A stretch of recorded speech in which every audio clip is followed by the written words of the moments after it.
Assalamualaikum and good day everyone. Today I will be delving into marine larvae and the mechanics of bioinvasion. So when somebody says about metamorphosis, the first thing that comes to mind are usually insects or amphibians such as the butterflies and frogs. But marine animals can also metamorphose. Metamorphosis is essentially a process in the development stage where a functional free-living larvae ends up in a juvenile stage, typically losing their larval characteristics but gaining juvenile features. Organisms that undergo metamorphosis are such as sponges, jellyfish, crabs, and also shrimp.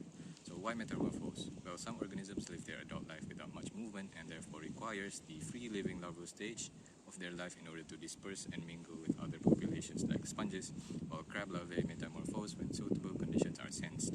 Planktonic larvae are drifters, allowing them to travel vast distances without spending much energy and settle in regions where survivability is the highest.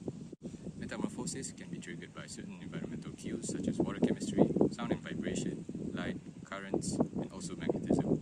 As mentioned before, crabs, specifically blue crabs, may actively choose their habitats and metamorphose when the time is right, when an area has a population of related crabs. Considering how small marine larvae are, eventually some would end up on ships, especially with the increase in demand for cargo ships. Commercial ships spread marine larvae mainly through two ways: ballast water and biofouling. Ballast water is water carried by a ship to increase draft, change the trim, regulate stability, or maintain stress loads within acceptable limits, and are one of the main pathways of unintentional introductions of aquatic organisms worldwide. This can happen through the discharge of untreated ballast water in coastal waters, followed by the ability of some organisms to survive and adapt to extreme conditions due to their high number, competitiveness, and also their reproduction rate. The BWM Convention, an international maritime organization treaty, adopted in 2004 and enforced globally in 2017 with intentions of preventing the spread of aquatic organisms and pathogens across global ecosystem. Ships are required to treat their ballast water to follow a strict guideline before release. These measures, although effective, require spending as well as pairing with other methods to ensure efficacy. There is also the concern of environmental footprint in the treatment. It can, however, be solved with the use of laser treatment, where the water that enters the treatment area is blasted with lasers.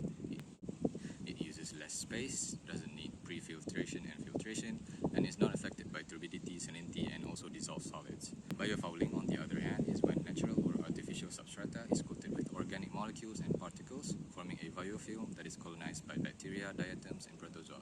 Biofilms are made up of multiple species of microorganisms attached to the surface and each other encased in a matrix of extracellular polymeric substances, EPS.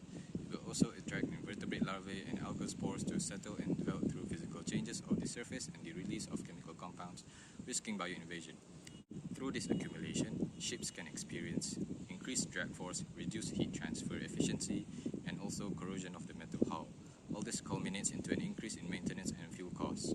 Popular examples of high-profile bioinvasions are the comb jelly, which was thought to have caused the declines of the anchovy fishery in the Black and Azov seas. The spread of foreign organisms throughout the world can cause damage to human health, biodiversity, fisheries, and also marine farm. Climate change affects a wide myriad of things, and larval dispersal is one of it. Physical oceanographic changes impact dispersal by bringing larvae in different directions or inhibiting their movement while changing environmental factors. It will also affect the survivability of larvae, ability to metamorphose, and alter their behavior.